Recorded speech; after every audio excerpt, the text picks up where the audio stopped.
Il fumetto, come il cinema e la televisione, è parte integrante della cultura popolare ed è considerato oramai uno strumento comunicativo potentissimo, usato largamente anche nelle scuole per coinvolgere i giovani lettori sia come fruitori di storie create da altri, sia come produttori di storie proprie.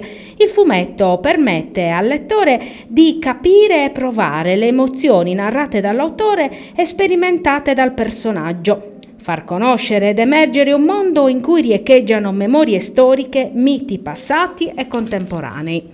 E per celebrare un personaggio sardo importante che ha fatto la storia della Sardegna, il Festival Premio Emilio Lussu bandisce il concorso per l'ideazione e realizzazione di bozzetti, illustrazioni e fumetti su Emilio Lussu e i grandi scrittori del Novecento.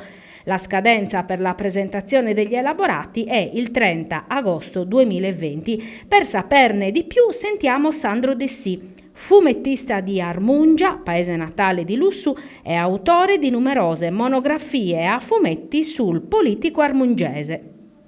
Vi invitiamo a partecipare numerosi al Festival Premio Emilio Lussu con un'opera a fumetti illustrata o con dei bozzetti con scadenza 30 agosto 2020. La finalità è appunto quella di far conoscere il pensiero del grande uomo politico armungese. Qualsiasi tecnica è ammessa, l'opera deve essere realizzata in formato A4 verticale, da un minimo di 3 a un massimo di 8 pagine. Partecipate numerosi. Tutte le informazioni le potete trovare su festivalpremioemiliolussu.org.